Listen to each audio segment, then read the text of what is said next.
Hello and thank you for joining us. RCMP and Calgary police are unveiling details on how they plan to secure the G7 summit. World leaders will descend on our region in just over 3 months. And although plans are not yet finalized, work is already underway to keep the dignitaries safe while also allowing the public to protest.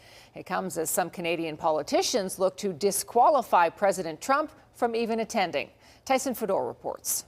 Kananaskis Country will soon become a controlled area zoned by RCMP, Calgary Police, Alberta Sheriffs, and the military, making up the Integrated Safety and Security Group. Only law enforcement, special dignitaries, and world leaders will be allowed in and out. Highway traffic will be restricted and trailheads closed. I would hazard to say it's probably the largest security event since the last time we hosted a summit of this size. The group will focus on motorcade support, securing hotels, and deployment of specialized teams.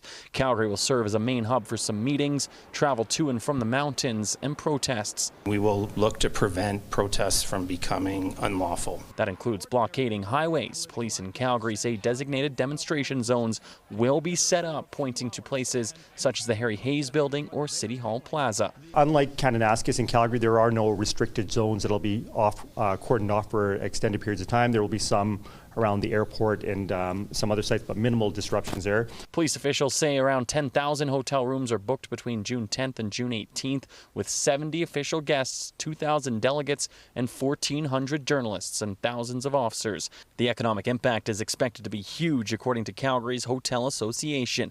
It expects security personnel to begin arriving in mid-May. We're projecting across the breadth of G7 about 40,000 room nights. This definitely lends to a very stable 2025, versus anything you compare to pandemic years, and it will have a significant impact. Policing strategies have also changed, with one expert pointing to the rise of social media to organize mass protests. I call it the salad bowl activism, where you have people who look at every issue, and now that people have become quite quickly radicalized because of social media, something that didn't exist last time we've had an event such as the G7 in our area. This is going to be a challenge. While some believe the invitation to U.S. President Donald Trump should be revoked. Can we invite someone who has directly threatened our sovereignty, our very existence as a country? And Tyson joins us from police headquarters tonight. So Tyson, do we have any idea on the cost of this summit? Well, Tara, it's a question that is complicated, according to the RCMP. We asked officials about just a rough estimate on how much this event will cost.